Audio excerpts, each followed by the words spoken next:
नमः शंभवाय च मयो भवाय च नमः शंकराय च मयस्कराय च नमः शिवाय च शिवतराय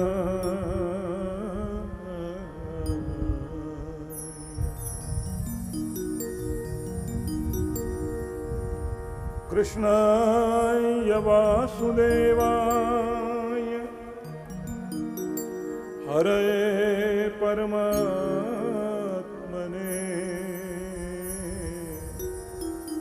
प्रणतक्लेशनाशाय गोविन्दाय नमो नमः।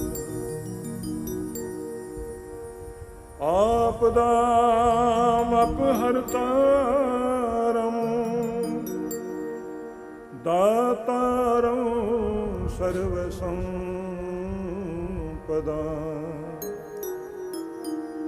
लोकाभिरामं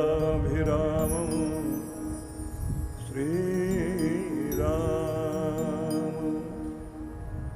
भूयो भूयो नमाम्यहम्।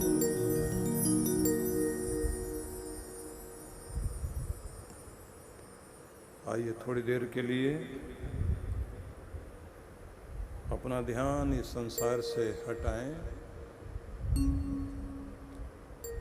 भगवान से अपना मन जोड़ें और ये जो फैक्ट्री चल रही है सामने वो बंद करा दें। ये चला हुआ है ना, हाँ ये चला, बंद कर दीजिए।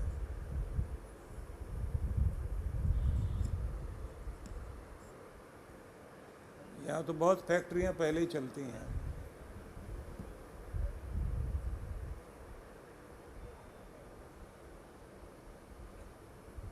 हाँ बड़ी कृपा है।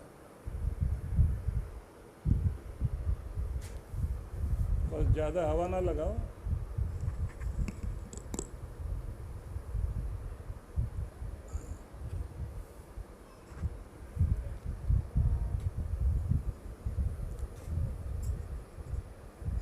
सारा दिन हम लोगों का ध्यान दुनियादारी में रहता है,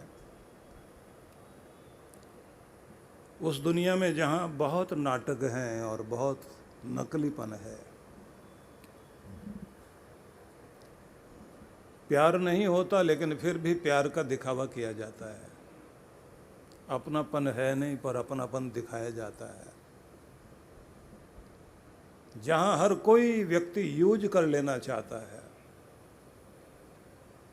जहाँ बिना स्वार्थ के तो कोई किसी को अभिवादन भी नहीं करता। ऐसी नकली दुनिया के बीच अशांति, तनाव, डर, दुख, पीड़ा, आक्रोश के संसार से थोड़ी देर के लिए अपने परमात्मा के चरणों में अपना ध्यान लगाइए।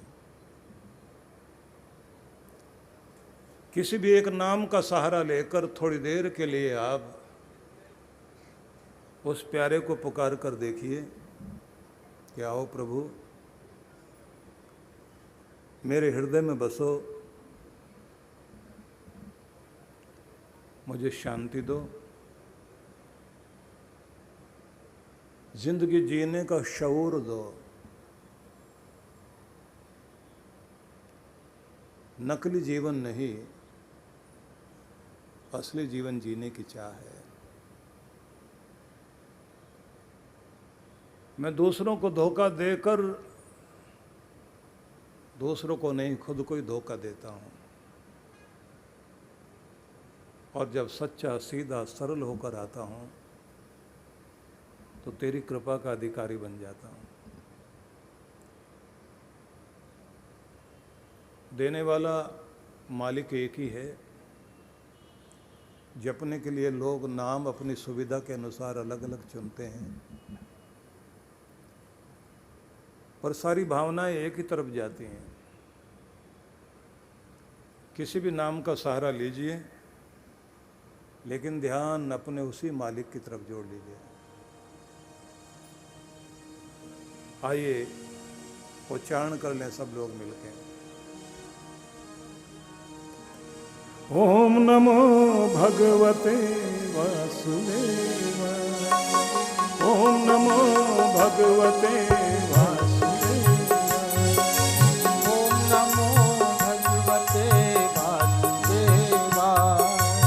ओम नमो भगवते वासुदेवाय। ओम नमो भगवते वासुदेवाय। पहले ये ध्यान रख लीजिए कि आप बोल क्या रहे हैं, कि नमन करता हूं उस प्रभु को जो समस्त ऐश्वर्य देने वाले हैं, आकर्षण का केंद्र है, जिसके नियम और जिसकी व्यवस्था से ये संसार चलता है। इन प्राणों के प्राण को मैं आवाहन करता हूं कि आओ प्रभु मेरे हृदय में, मेरा कल्याण करो, मेरा प्रणाम स्वीकार करो। इसलिए पुकारिए सब लोग मिलके। ओम नमो भगवते वासुदेवाय। ओम नमो भगवते वासुदेवाय। ओम नमो भगवते वासुदेवाय। ओम नमो भगवते वासुदेवाय। वासुदेवाय प्रभु वासुदेवाय। वासुदेवाय प्रभु वासुदेवाय। वासुदेवाय प्रभु वासुदेवाय। वासुदेवाय प्रभु वासुदेवाय। ओम नमो भगवते वासुदेवाय। ओम नमो भगवते वासुदेवाय। ओम नमो भगवते वासुदेवाय। ओम नमो भगवते वासुदेवाय। वासुदेवाय प्रभु वासुदेवाय। वासुदेवाय प्रभु वासुदेवाय। वासुदेवाय प्रभु वासुदेवाय। वासुदेवाय प्रभु वासुदेवाय। ओम नमो भगवते वासुदेवाय। ओम नमो भगवते वासुदेवाय। ओम नमो भगवते वासुदेवाय।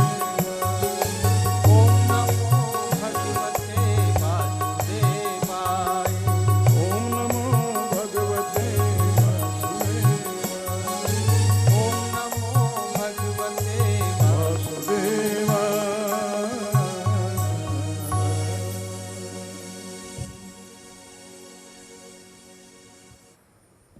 मातृशक्ति बदरुषो। सबसे पहले उन सभी वरिष्ठों का और उन्हीं सभी महानुभाव जो लोग हमारे विशिष्ट जन यहाँ इस सत्संग की शोभा बढ़ाने के लिए और अपना योगदान देने के लिए उपस्थित हुए, मेयर साहिबा से लेकर और जिन लोगों ने भी मुझ तक अपने आदर के पुष्प पहुंचाने की चेष्टा की है और अपना प्रेम यहाँ पहुंचाया, सभी के प्रति बहुत बहुत मंगल कामनाएं और आए हुए आप सभी को भी बहुत सारा आशीर्वाद, शुभकामनाएं। एक सुंदर अवसर है ये हम सभी के लिए। वैसाखी वैसे 13 अप्रैल से ही होती है, पर कल है और नववर्ष को हम लोग चैत्र प्रतिपदा से ही मनाते रहे हैं। नववर्ष जिस दिन ब्रह्मा जी ने सृष्टि की रचना की और मनुष्य का इस धरती पर आगमन हुआ, तो उस रूप में हमारे यहाँ मनाया जाता है कि जब आप देखते हैं कि पूरी पृथ्वी फूलों से सजी हुई होती है, वसंत का अवसर होता है, आसमान स्वच्छ होता है, नदियाँ निर्मल होती है, नदियों का जल बड़ा ही निर्मल और पवित्र बन जाता है, और खेतों में फल महसूस होते हैं कि वो पकने लगे हैं, और उसी समय हम लोग देखते हैं कि आम की मंजरियाँ आनी शुरू हो जाती हैं, कोयल की कुहू को सुनाई देने लगती है, तितलियाँ उड़ रही होती हैं, पंछी मधुर गान कर रहे होते हैं। पूरे वातावरण में एक सुंदर परिवर्तन दिखाई देता है, क्योंकि पेड़ों के पुराने पीले पत्ते झड़ चुके होते हैं, नई कोंपलें फूट रही होती हैं। तो उस समय दिखाई देता है कि सच में पूरी प्रकृति नवीनता को लेकर इस समय खड़ी है। पूरी प्रकृति ने अपने पुरानेपन का परित्याग करके नवीनता को ग्रहण कर लिया है, और उस समय हमें दिखाई देता है कि ऊंचे पर्वतों के शिखरों पर जमी हुई बर्फ थोड़ी थोड़ी पिघलने लगी है। ऐसे में एक नवीन परिवेश जो दिखाई देता है वह दर्शाता है कि सच में नया वर्ष प्रारंभ हो रहा है। ये जो वेनसांग आए हैं, इनको भी कहो कि आप जो चीनी यात्री बन के आए हैं, बाद में आइए। आप बहुत ज़्यादा प्रभावशाली बनाने के लिए चेष्टा हो रही है, पहला दिन है ना।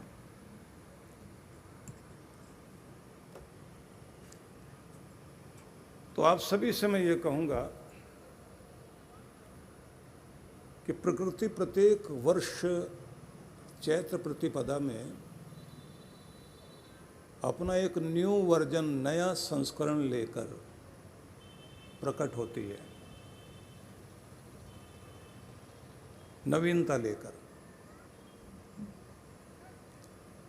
और हमारे लिए सबसे बड़ा एक संदेश होता है कि हर वर्ष के साथ हम भी अपने आप को नया करें,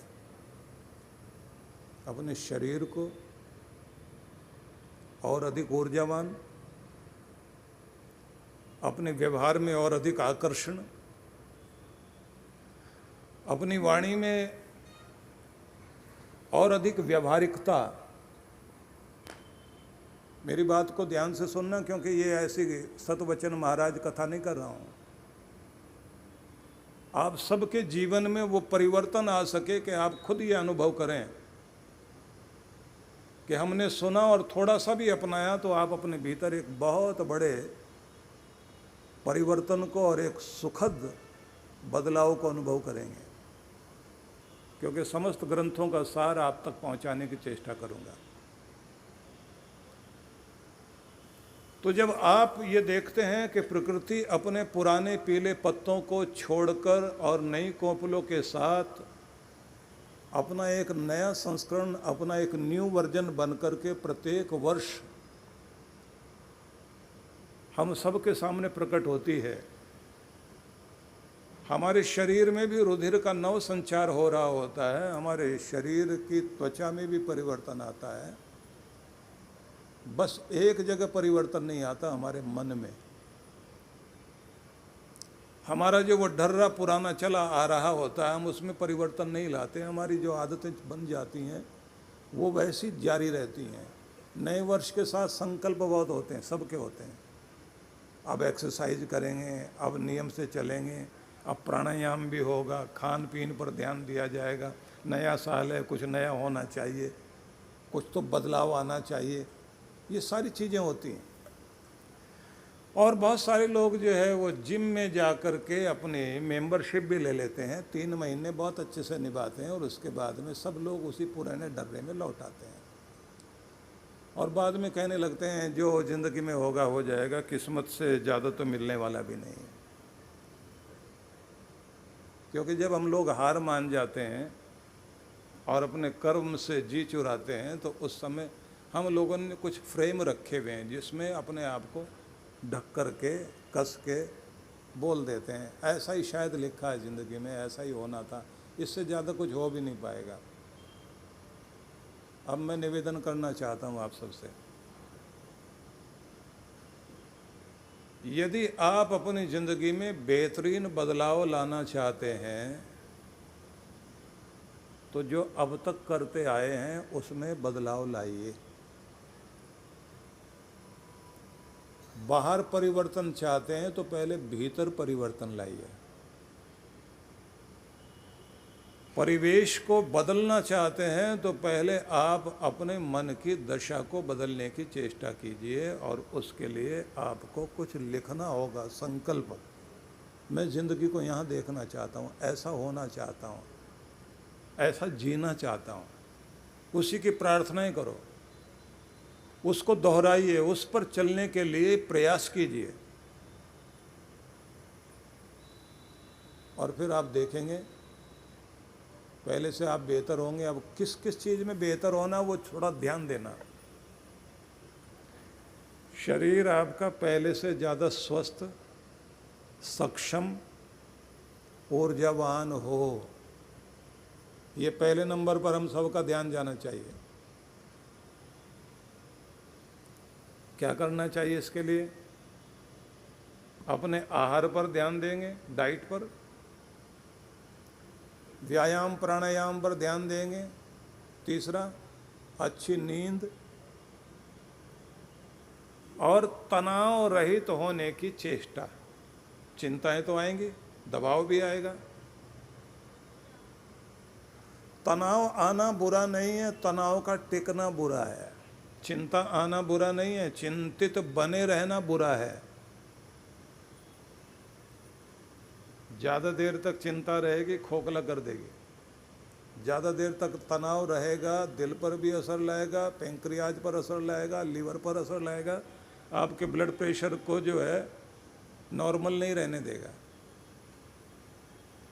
नींद पर असर डालेगा।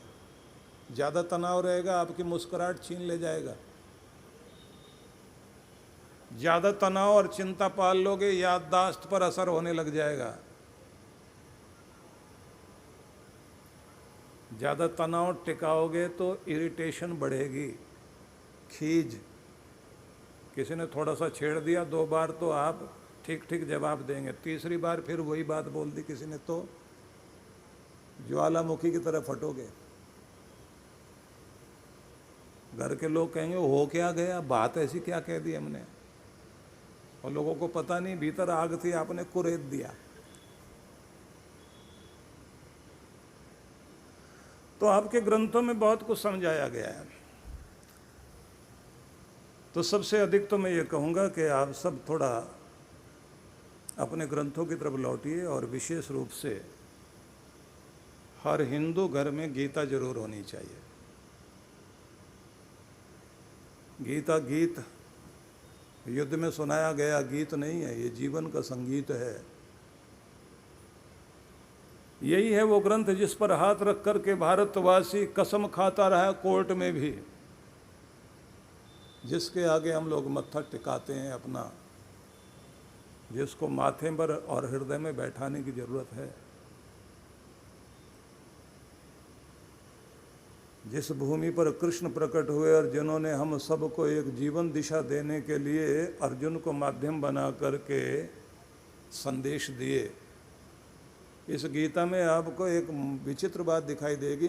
भगवान के उपदेश, संदेश, मैसेज, फिर आदेश भी हैं, ऑर्डर भी हैं, ये करो।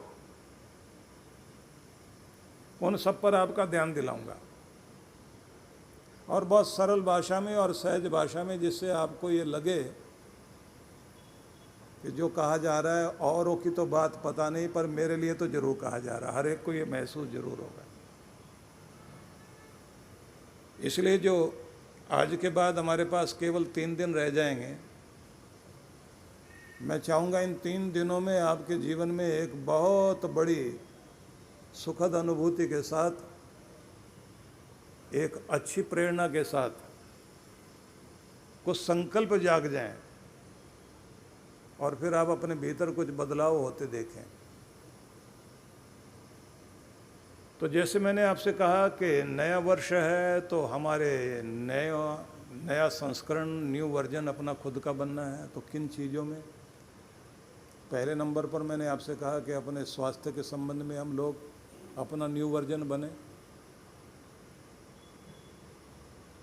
तो यहाँ एक बात ध्यान से सुन लेना, दुनिया में बहुत कीमती चीज़ें होंगी पर आपसे कीमती कुछ भी नहीं है भाई। आप हैं तो दुनिया है। आपकी सेहत ठीक है तो सब कुछ ठीक है। आप खुश हैं तो आपके लिए पूरी दुनिया खुश है। बीमार के लिए कोई दुनिया में कुछ भी सुख नहीं है। भीतर से निराश, भयभीत और चिंतित, दुखी आदमी के लिए दुनिया में कोई रंगीनियां नहीं है। भीतर से परेशान, भयभीत आदमी के लिए कितनी भी रंग बिरंगी रोशनियां लगाइए, सब डरावनी हो जाएंगे। दुख के मारे आदमी के लिए जरूर उगेगा सूरज, लेकिन उसको लगेगा होगा दूसरों के लिए सुनहरा, मेरे लिए तो नहीं है। क्या करो? पहले नंबर पर आप एक दूसरे को कहते हैं ना, ख्याल रखना अपना। तो मैं आपसे कह रहा हूँ, अपना ख्याल रखिए। आज से अपनी केयर कीजिए, ठीक है? ताली ऐसे बजाइए जैसे चोट ना लग जाए हाथ को। आप लोग बहुत ध्यान रखते हैं अपना। तो अगर आपको अपना ख्याल रखना है तो फिर एक बात करना, डिसिप्लिन चाहिए लाइफ में, एक अनुशासन। कोई आपके ऊपर शासन करे वो नहीं, आप खुद पर खुद शासन कीजिए। खुद को खुद हुक्म देने वाले बन जाओ, खुद को खुद पनिश करने वाले बन जाओ। आज से आप अपना ध्यान रखेंगे। अब पूछना चाहता हूँ, कितने लोग तैयार हैं अपना ध्यान रखने के लिए? वाह! अब मेरी तरफ से ताली बजाइए अपने लिए। दूसरी बात, अपना ध्यान रखना है। अब दूसरी बात है, अपनों का ध्यान रखना है। अपनों का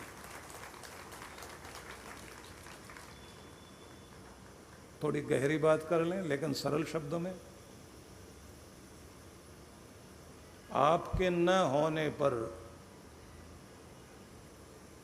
जिनको आप नहीं हैं, इस बात का सबसे ज़्यादा असर पड़ेगा।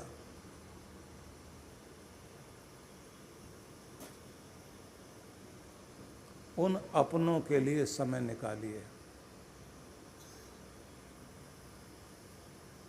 फिर से ध्यान से दोहरा लीजिए शब्द को। आपके न होने पर जिनको सबसे ज़्यादा फर्क पड़ेगा वो अपने। उन अपनों के लिए थोड़ा वक्त निकालना शुरू करिए, उनके लिए जीना शुरू करिए। बाकी तो फालतू हैं।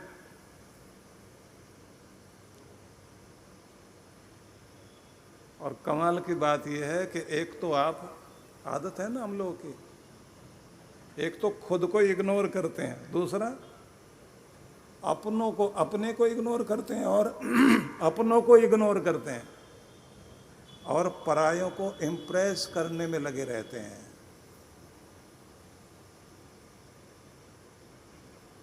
परायों को इम्प्रेस करके आप कभी अपना नहीं बना पाओगे। जो अपने हैं उनको तो संभाल लीजिए।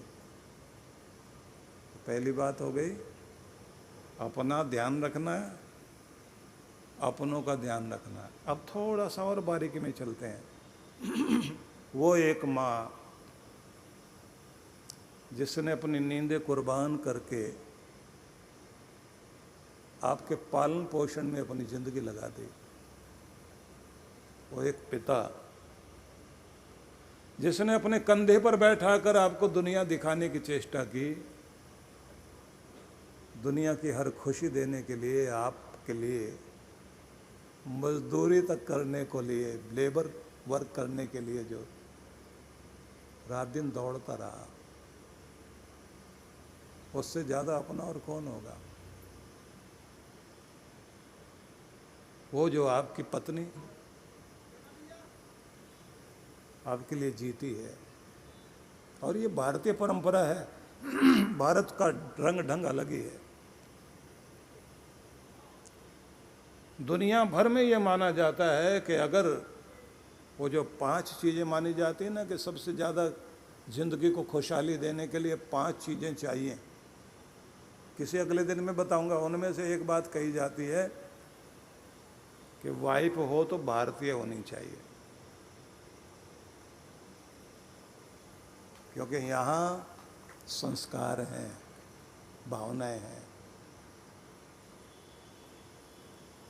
रामायण के उस प्रसंग को याद कीजिए कि माँ कौशल्या आधी रात में अपने महल में छत पर एक आहट सुनती हैं और उनको लगता है कोई चल रहा है छत पर। जाकर देखती हैं तो एक युवती टहलती हुई खड़ी है। थोड़ी आगे बढ़ी तो देखा कोई और नहीं, मांडवी है, भरत की पत्नी। कौशल्या माँ पूछती है, बेटी सोई नहीं है?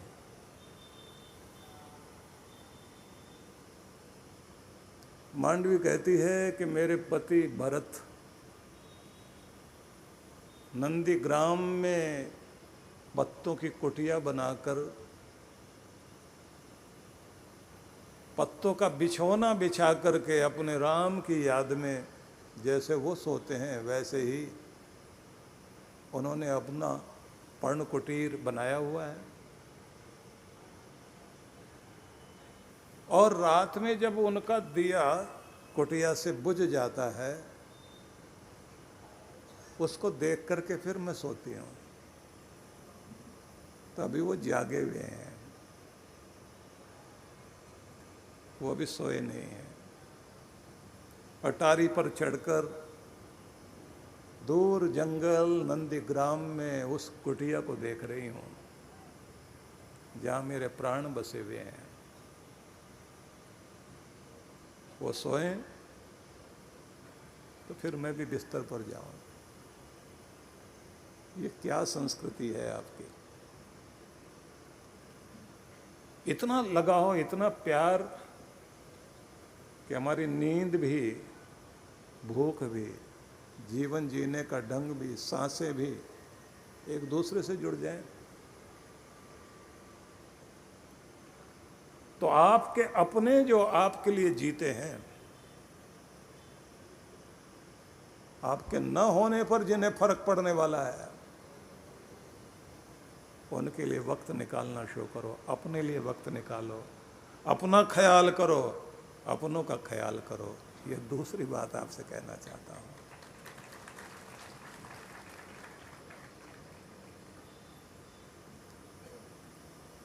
पूरे राजमहल में धीर गंभीर तप में लीन एक महिला है, उर्मिला। लक्ष्मण कह गए थे जाते समय कि सेवा का व्रत लेकर जा रहा हूं, भाई का प्रहरी बनकर के रहूंगा।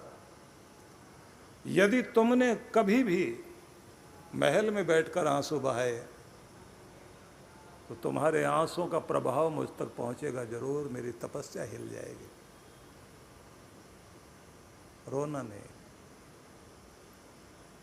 14 साल के बाद जब राम जी वन से अयोध्या लौटे और पूरी अयोध्या जगमगा रही थी,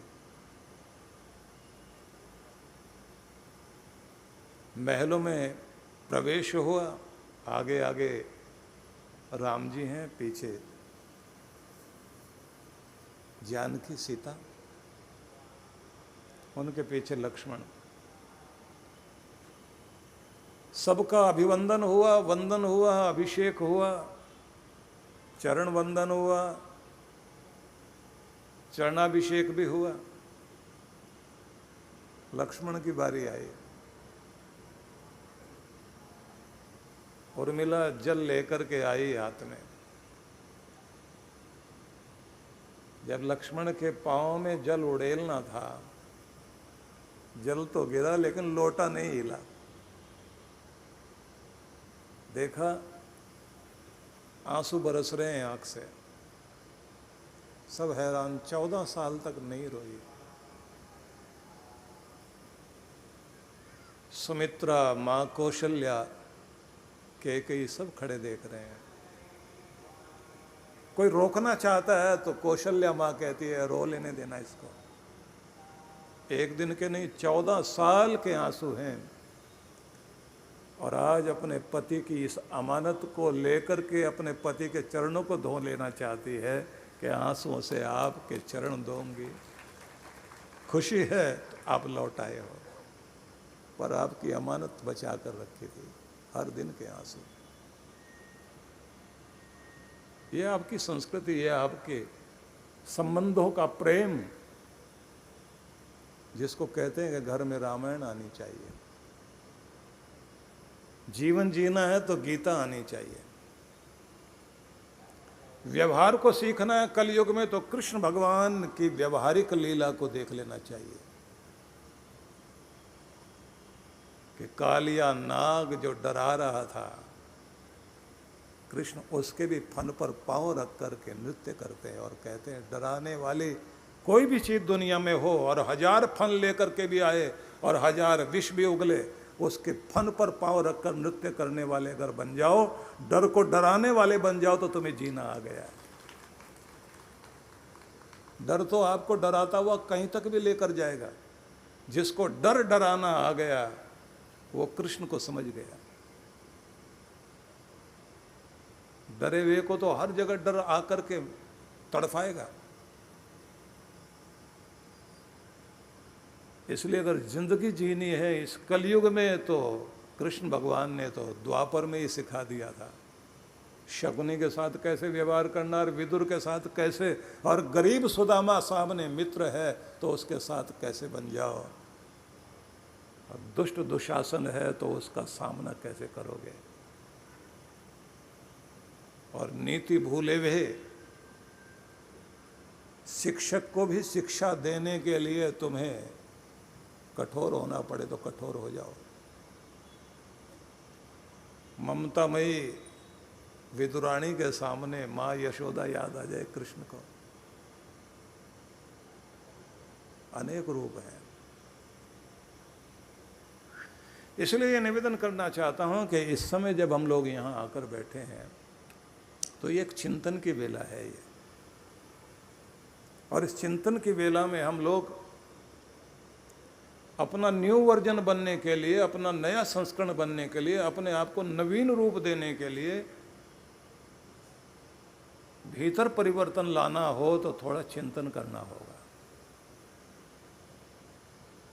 व्यक्ति जाग जाए तो स्थिति वही होती है कि एक योद्धा रथ से उतरकर भागना चाहता है, लड़ना नहीं चाहता, और कृष्ण की प्रेरणा से वो साधारण योद्धा नहीं, वीर अर्जुन के रूप में, महावीर के रूप में संसार में प्रसिद्ध हो गया।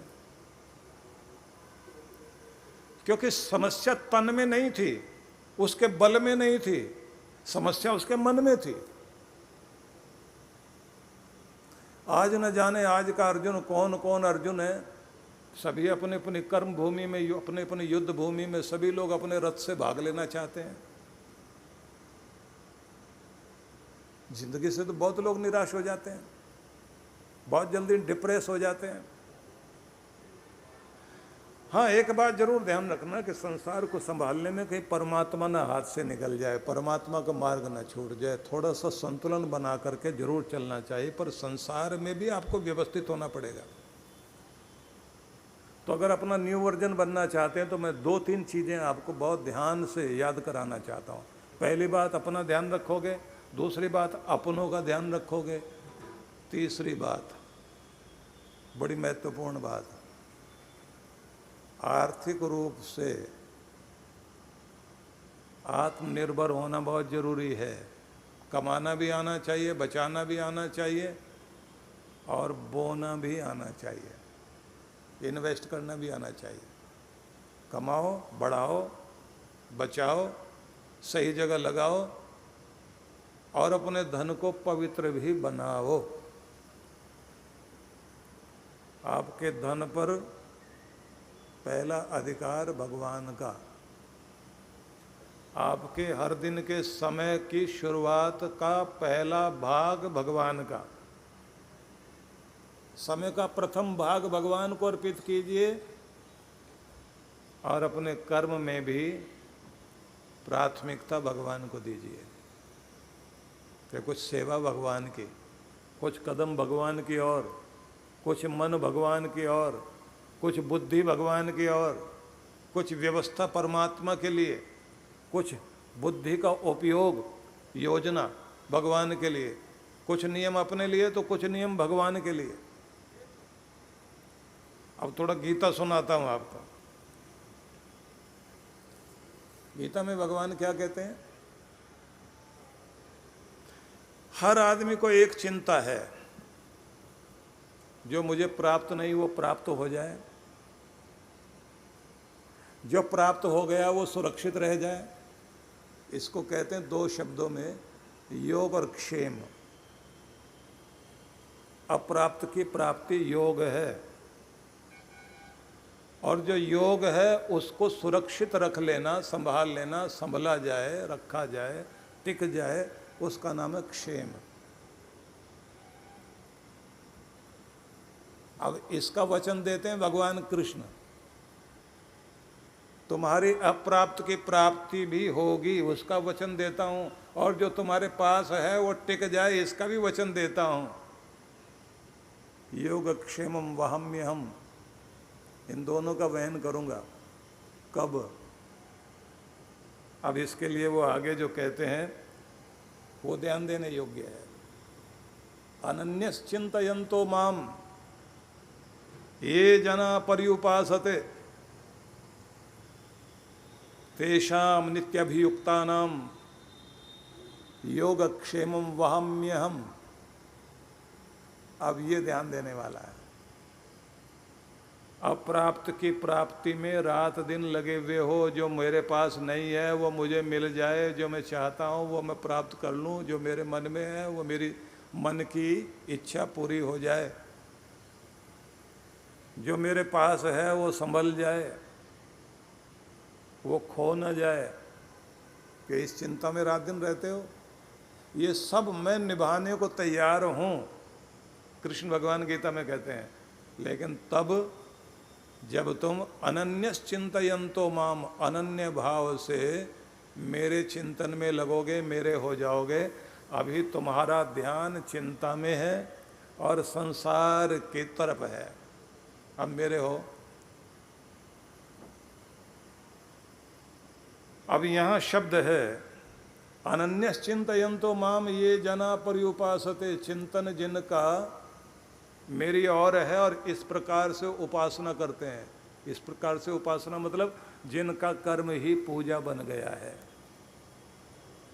जिस गृहिणी की रसोई,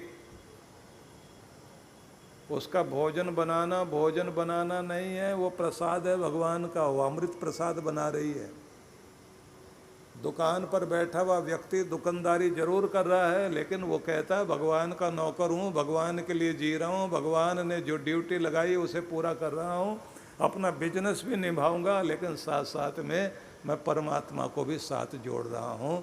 अपने बच्चों के लिए, अपने परिवार के लिए, अपने दायित्व, अपनी जिम्मेदारी, अपना कर्तव्य, कृष्ण कर्तव्य से भागने के लिए नहीं कहते, उसे निभाना है, लेकिन कर्म को ही पूजा बना लेना है, ये गोविंद जरूर कहते हैं। तो अपनी दुकान को भी मंदिर मान लेना।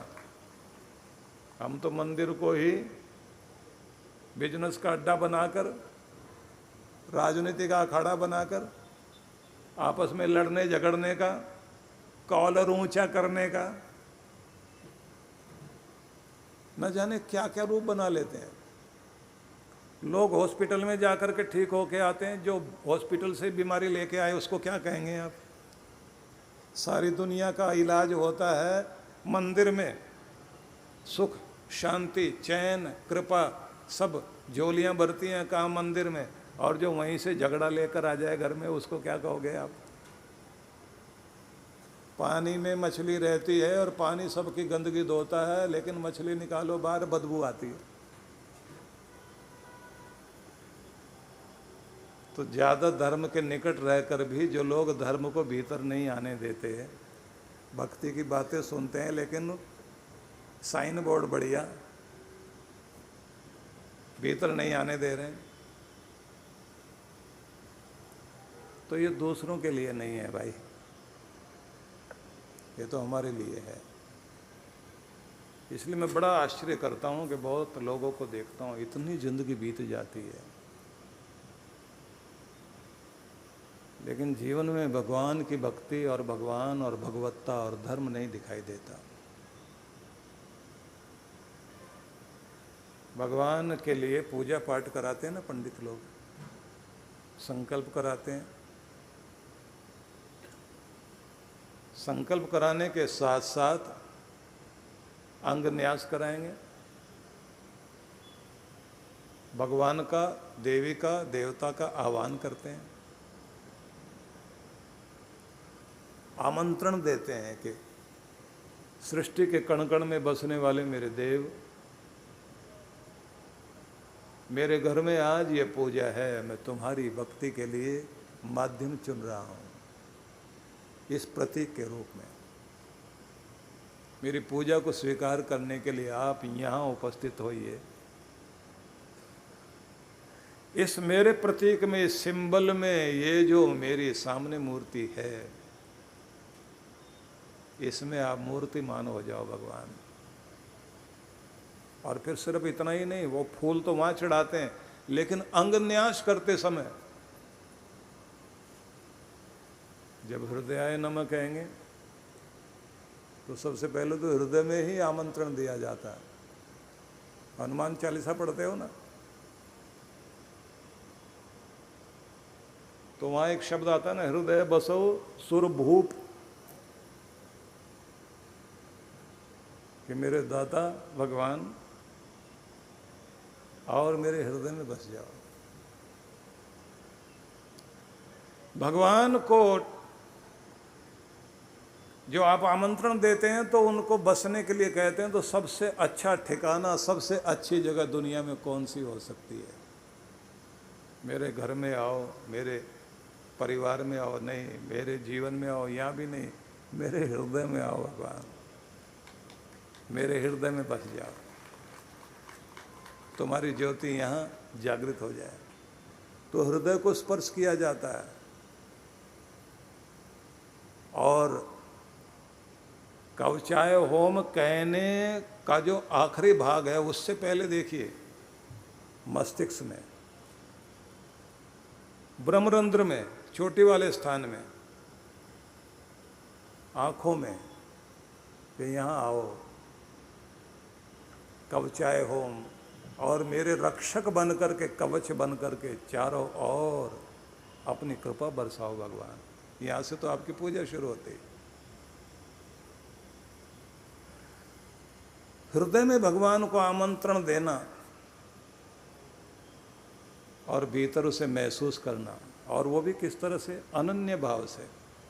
अनन्यश्चिंतयन्तो माम, अनन्य भाव से भगवान के होकर चलो। मतलब क्या हुआ? चलते फिरते, उठते बैठते, सोते जागते, जिसका ध्यान अपने भगवान में है। इसका भी तरीका क्या होता है वो भी बता देता हूँ। मेरी बात को ध्यान देना, जल्दी जल्दी बता रहा हूँ क्योंकि मेरे पास केवल 15 मिनट रह गए हैं, क्योंकि ज़्यादातर तो स्वागत में ही चला गया समय। ज़्यादातर हम लोग नाचने कूदने में टाइम लगा देते हैं ना। जब आप अपने भगवान को आमंत्रण देना चाहते हैं तो उससे पहले एक काम करना, जब मंदिर में भी आप प्रवेश करते हैं, अपने घर में पूजा करने के लिए जाते हैं, तो अनन्यता बनाने के लिए अपने भीतर एक प्रयोग करना। अनन्यता क्या है उसको समझने से पहले एक शब्द समझिए, अन्य। अन्य मतलब दूसरा, और अनन्य का मतलब हुआ दूसरा कोई और नहीं, केवल तुम। भगवान केवल तुम, ये भाव। अब जब आप मंदिर जाओगे, पूजा करने के लिए नहा धो करके तैयार हुए, तो मन में भावना लाओ कि मैं किन से मिलने जा रहा हूँ, अपने प्रभु से। मेरा प्रभु कैसा? मेरा दाता, मेरा दीन दयाल, मेरी झोली भरने वाला। जो कुछ मेरे पास है, कर्म तो मैंने किया है लेकिन कृपा तो उसी की है। कर्म तो बहुत बार करता हूँ, परिणाम नहीं मिलता, पर जब उसकी मेहर होती है तो परिणाम तभी आता है। जो कुछ है नसीब ने कम दिया है, उस प्यारे की कृपा ने बहुत कुछ दिया है। तो क्यों जा रहा हूँ उससे मिलने? थैंक्स करने के लिए। शब्द ध्यान देना। मंदिर जा रहे हो तो किस लिए जा रहे हो? मांगने नहीं। ये मांगता है, झोली बनाई हुई या लिस्ट बनाई हुई है, ये भगवान को पकड़ा के आएंगे, अगली लिस्ट कल देंगे, ऐसा नहीं। डिमांड लिस्ट बना रखी ना लोगों ने, भगवान जी ये वाला जो है ना पूरा कर देना, बाकी कल बताऊंगा। बदले में एक चुन्नी, नारियल वगैरह कुछ प्रसाद है वो भी दूंगा, बाद में उठा लूँगा, खुद ही ले लूँगा। बस इतने में मैंने हाथ जोड़ दिया ना, इतने बदले में आप जो कुछ हो सकता है सब दे देना। और ये ध्यान रखना, पड़ोसी को नहीं देना।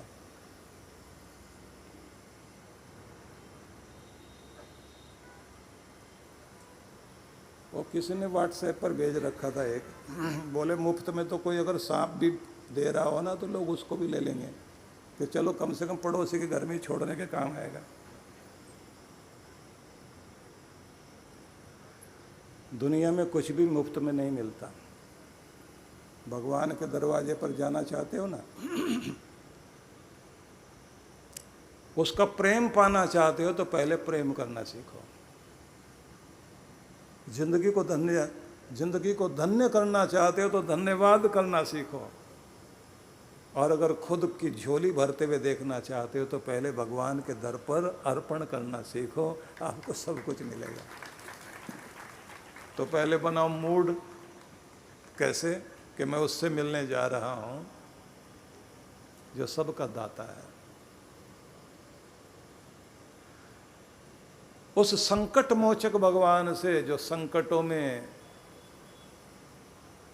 बचाने वाला केवल वही है। मेरे दुख में, मेरी विपदा में, मेरी समस्या में, मेरी परेशानी में, मेरे अपमान में पूरी दुनिया विपरीत खड़ी हो जाती है। कोई साथ देने वाला नहीं होता। सबके दरवाजे बंद होते हैं, लेकिन जिसका दरवाज़ा कभी बंद नहीं होता, मैं उस रब से मिलने जा रहा हूँ, उस संकट मोचक से मिलने जा रहा हूँ। उसे ये कहने के लिए कि रिश्तों की भीड़ तो बहुत है, पर सबसे प्यारा रिश्ता तो तेरे से ही है भगवान। अपने रिश्तेदार से मिलने जा रहा हूँ। ये मूड बनाओ, ये अनन्य भाव लेकर के जाओ मंदिर में। किसी से मिलकर आप, जो आपका अपना प्यारा हो और अच्छा हो, जब आप उससे मिलेंगे तो आप क्या करते हैं? पहले तो उसे देखते ही बहुत खुश होते हैं, और अगर दुखी हैं तो बहुत अपना कोई सामने हो तो उसको देखते ही आंसू निकल पड़ते हैं, जैसे कोई बचाने वाला सामने आ गया हो। भीतर खुशी भी होती है लेकिन आंसू भी होते हैं। तो अगर आंखों में आंसू तैर रहे हैं तो आंसू प्रकट कर देना। धन्यवाद देना है तो देखकर मुस्कुरा देना। प्रेम प्रकट करना है तो आपका गला और हृदय प्रेम से भर जाए। मंदिर में रखे हुए किसी फोटो या मूर्ति को देख करके ये मत समझ लेना ये तो मैं ही खरीद के लाया था। वो तो एक बहाना है दुनिया के मालिक से मिलने का। और अगर उस मूर्ति में भी आपका ध्यान है तो धन्ना जाट को जैसे खेत में से ही पंडित ने एक छोटा सा शालिग्राम उठा के दिया था, 2 पहुँच कर कहा था कि अपनी भक्ति से जगा इसको। कण कण में तेरा शंकर बसता है। हर पत्थर में आग होती है तो हर कंकर में भी शंकर है, पर जगाना तो भक्ति से ही पड़ेगा। तेरी पुकार जितनी गहरी होगी उतने ही कृपा पूर्वक तेरा भगवान तेरे सम्मुख प्रकट होगा। पंडित तो बोल के चला गया, लेकिन जब इसने कहा भोले भाव से, भगवान मुझे तो पुकारना भी नहीं आता, मुझे तो कुछ भी नहीं आता, बस इतना जानता हूं कि तू मेरा है, मैं तेरा हूं। अब देखिए कि जो जो उसने बोला, जैसे जैसे बोला, उसका परिणाम, क्योंकि वो शब्द इस समय नहीं दोहरा रहा हूं, तो उसको तो खेत में ही भगवान ने कृपा कर दी। रोते हुए के हाथ में जो सूखी रोटी थी, हाथ में रखी रखी सूख गई, और ये कहा कि तुम्हें आदत पड़ गई 56 भोग खाने की, गरीब की रोटी नहीं खाओगे, मेरे पास है भी तो यही, और जो है मैं उसकी शिकायत नहीं करता हूँ भगवान, धन्यवाद देता हूँ, क्योंकि इसी रोटी से ज़िंदगी चल रही है, जो तूने दे रखा है उसमें बहुत रस है, धन्यवाद करता हूँ, पर मेरे गरीब की रोटी तो खा। और कहते हैं कि धन्ना जाट की रोटी का भोग भी भगवान ने लगाया था। आपकी भाव तरंगे भगवान तक पहुंचती हैं, और अगर भावना नहीं है और मंत्र बहुत याद है आपको, तो मंत्र बोलते रहिए, वो तो टेप रिकॉर्ड भी बोलेगा। टेप रिकॉर्ड में चला दीजिए आप, आपसे बढ़िया पाठ करेगा, एक बार अच्छे से उच्चारण करके रख दिया, या वो भी किराए के आदमी लेने हैं तो सीडी मिल जाएगी बढ़िया वाली, चला लीजिए आप बैठ कर, किराए का आदमी रख लीजिए, वो पाठ करता रहेगा। ये तो आपका और परमात्मा का प्रेम है, इस प्रेम में किराए का आदमी काम नहीं आता। ये प्रेम की चिट्ठी तो खुद ही लिखनी होती है और खुद ही पढ़नी होती है, खुद ही बांचनी होती है, इसमें किसी तीसरे का कोई मतलब नहीं है। ये प्रेम आपका भगवान तक पहुंच सके, और इसमें नाटक नहीं चलता, क्योंकि अंतर्यामी भगवान तो आपको अंदर बाहर से जानता है ना। ये मजे की बात है कि आपको अंदर बाहर से जानने के बाद भी आपको प्यार करता है, वो जानता है कितने नाटकबाज हैं हम लोग, तब भी हमें प्यार करता है। ये उसका सबसे बड़ा चमत्कार है कि अपने बच्चे को फिर भी छोड़ता नहीं है, कि हम नकलीपन अपनाते हैं फिर भी वो सच्चा प्यार करता है। इसलिए तो उसे कहते हैं सच्चा पिता है भगवान। उससे बढ़कर के सच्चा मित्र कौन होगा, उससे बढ़कर अपना कौन होगा, उससे बढ़कर अपना सगा कौन होगा। तो इसलिए अनन्य भाव लेकर के जब आप भगवान की तरफ जाते हैं, तो कृष्ण भगवान कहते हैं ना, तुम्हारी इच्छा हर समय लगी रहती है अप्राप्त की प्राप्ति, जो नहीं है मेरे पास वो मुझे मिल जाए, जो मुझे मिला हुआ वो सुरक्षित रह जाए। भगवान कहते हैं वचन देता हूँ निभाऊंगा, तुम्हारी दोनों कामनाओं को पूरी करूंगा, लेकिन पहले तू मेरा तो बन। मेरा बनने के लिए क्या करना होगा? अनन्य भाव से चिंतन करने वाला बनना होगा। प्रत्येक कर्म में भगवान को शामिल करो। आपकी भावना भगवान से जुड़ जाए तो सवेरे उठते ही आप जब भगवान की भक्ति करोगे तो पहले मूड बनाओ अच्छा सा कि इन प्राणों का प्राण है तू, जीवन का आधार है तू, संकट मोचक है तू, मित्रों का मित्र है तू, निर्बलों का बल है तू और बलियों का भी बल है। तो तू ऊंचे पदों पर बैठे हुए को भी ऊंचे पद पर बैठाने वाला है तू। मैं तुझे प्रणाम करने के लिए तेरे दर पर आ रहा हूँ भगवान। राजाओं का राजा है तू, अनाथों का नाथ, बेसहारों का सहारा। तेरे दर पर तेरा बच्चा तुझे प्रणाम करने के लिए आ रहा है। आज की ज़िंदगी, आज के जीवन देने के लिए धन्यवाद करना चाहता हूँ। उनके लिए धन्यवाद करना चाहता हूँ जिनके माध्यम से तेरा प्यार मुझ तक पहुँचा है भगवान। चाहे वो माँ थी, पिता था, भाई था, बंधु था, सखा था, दोस्तों से, अपनों से प्यार दिलाने में और दुश्मनों से बचाने में जो हर पल तो मेरे साथ खड़ा रहा, तुझे धन्यवाद देने के लिए तेरे दर पर आ रहा हूँ। ऐसा भाव बना करके चलिए, ये अनन्य भाव होगा। और भगवान से बैठ करके बात करो ना। कभी कभी हो सके तो आप, आदि शंकराचार्य ने जो मानसिक पूजा की बात कही है ना, और कल आपको याद करा दूं, कल शाम को हमारे माननीय पूज्यपाद शंकराचार्य आपको दर्शन देने के लिए यहीं आ रहे हैं कल शाम को।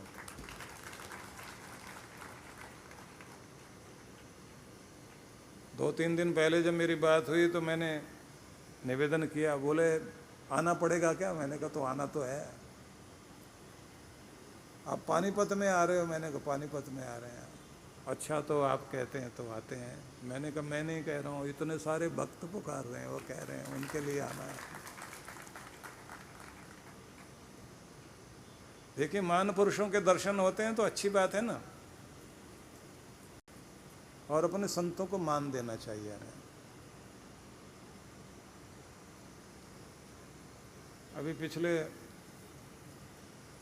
रविवार को हम लोग जयपुर में थे ना, सेवा भारती का कार्यक्रम था, तो मुझे वहाँ की प्रदर्शनी के उद्घाटन के लिए बुलाया था। तो दूसरे दिन हमारे माननीय मोहन भागवत जी संबोधन देने के लिए आए हुए थे। तो वहाँ एक बहुत प्यारे सन्यासी, जिन्होंने भारत से बाहर जा कर के अनेक देशों में भारत की संस्कृति को और धर्म के परचम को फहराया,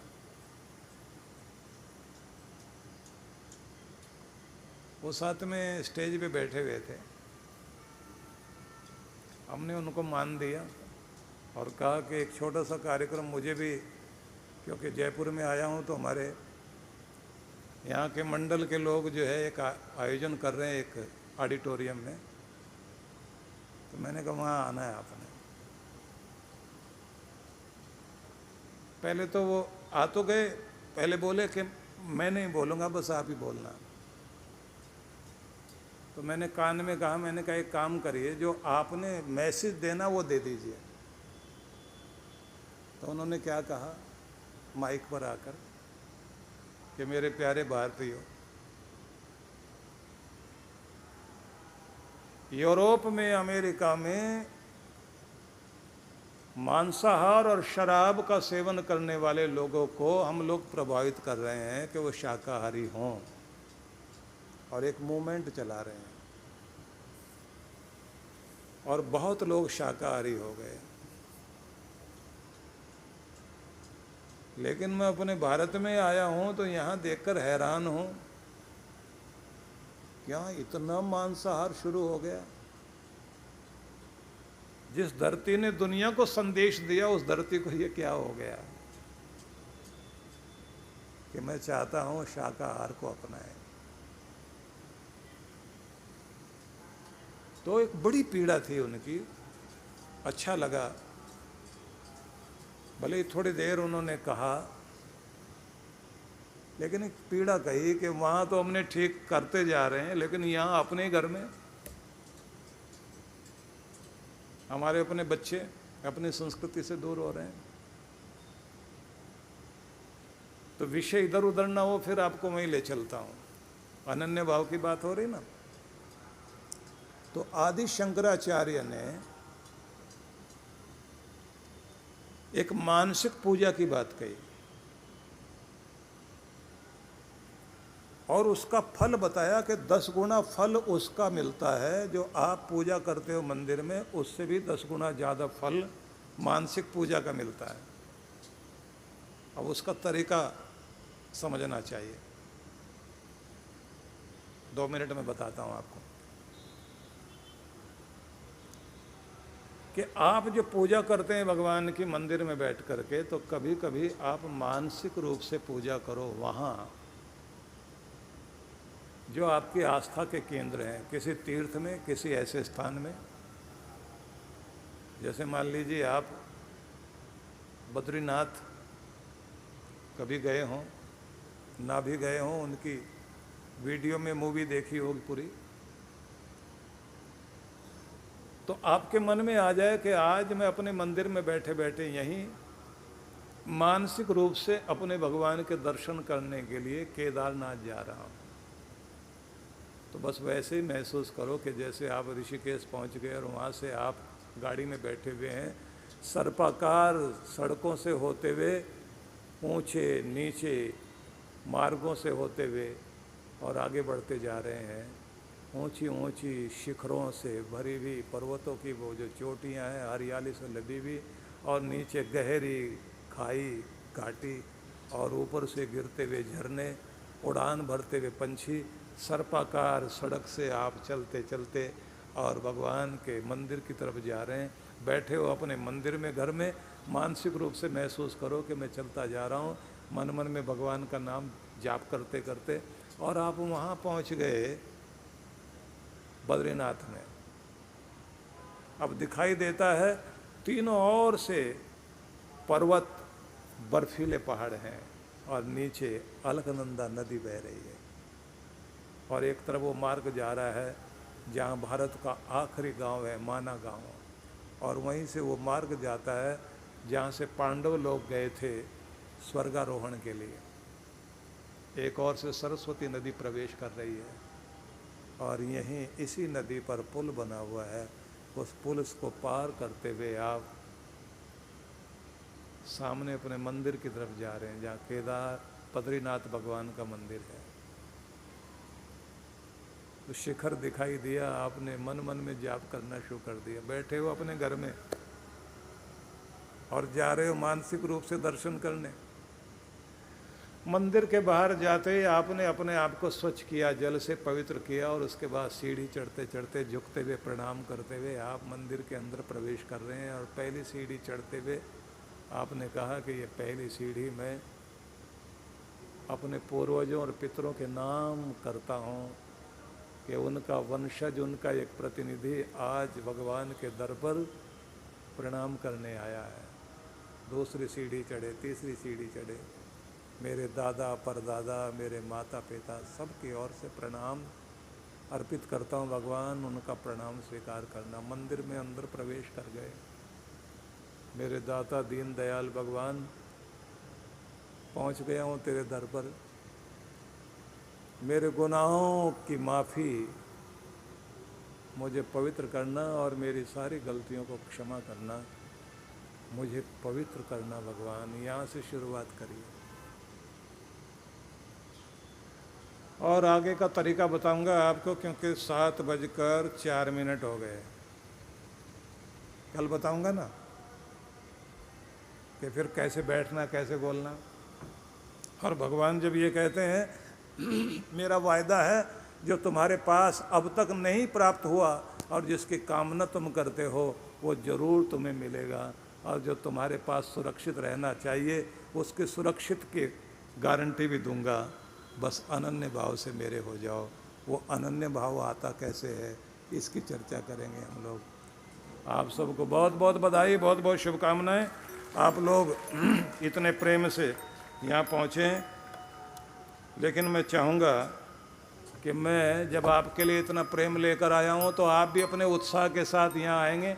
आइए 2-3 मिनट में कुछ नाम स्मरण कर लें।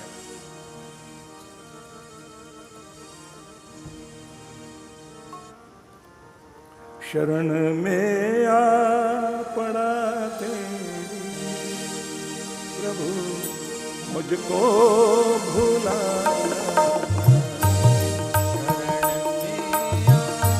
पड़ा तेरे प्रभु, मुझको भुलाना ना।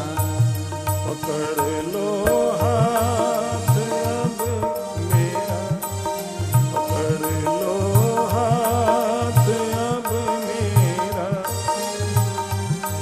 देरी लगाना।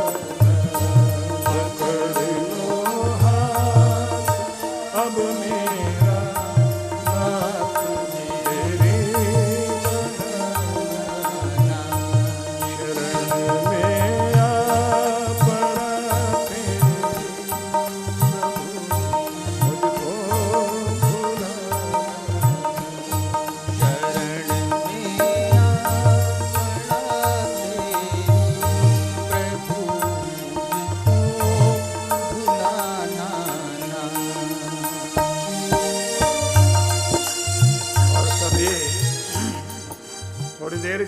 अपना ध्यान भगवान में ही रख लीजिए और महसूस कीजिए कि नाम जपते जपते हमारे अंदर पवित्रता आ रही है।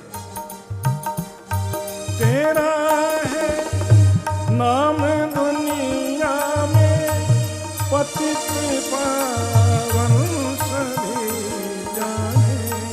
तेरा है नाम दुनिया में पतित पावन सभी जाने, पतित पावन सभी जाने। देख कर दोष को मेरे, देख कर दोष को मेरे, नजर मुझ पे हटाना। कर दोष को मेरे नजर मुझसे हटाना। शरण में आ पड़ा तेरी, प्रभु मुझको भुलाना। शरण में आ पड़ा तेरी, प्रभु मुझको भुलाना।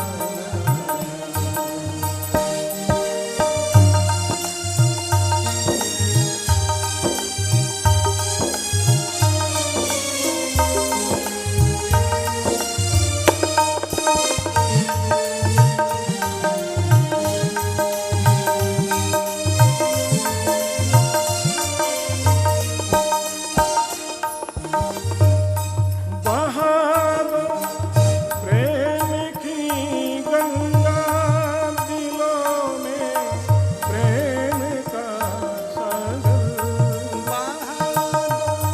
प्रेम की गंगा दिलों में, प्रेम का सागर। दिलों में प्रेम का सागर।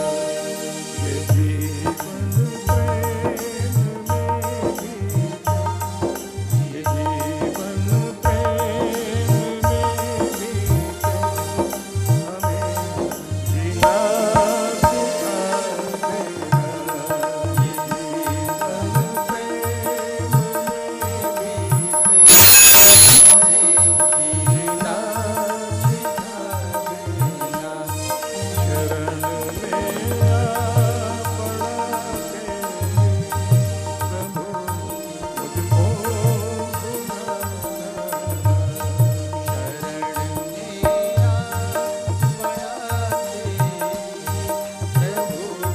मुझको भुलाना।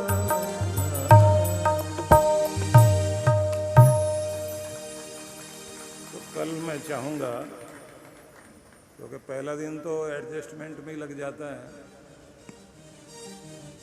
फिर भी थोड़ा तालमेल मिल गया है, तो कल आप बहुत प्रेम से यहाँ पहुँचेंगे और कोशिश कीजिए कि अपनी एक डायरी और पेन भी साथ में लेके आएं। और फिर ये ध्यान रखना है, अपना ख्याल रखना है, अपनों का ख्याल रखना है, अपने जीवन में अनुशासन लाना है, और साथ साथ अप्राप्त की प्राप्ति के लिए, प्राप्त की सुरक्षा के लिए जो सबसे ज़्यादा अपना है उसको अपना बनाना है, वो है भगवान। और उसकी कृपा कैसे पाई जाती है, तो इसका तरीका भी आपको बताया जाएगा। तो कोशिश करो, डायरी पेन लेकर के बैठो और जो नोट कर लो उस पर फिर प्रयोग करो। और फिर जब कुछ आनंद आने लग जाए तो थैंक्स भगवान का करना, मेरा बाद में करना, ठीक है ना। बहुत बहुत आशीर्वाद, शुभकामनाएं। सर्वे भवन्तु सुखिनः, सर्वे सन्तु निरामया, सर्वे भद्राणि पश्यन्तु, मा कस्मै दुःखभाग् भवेत्। शान्ति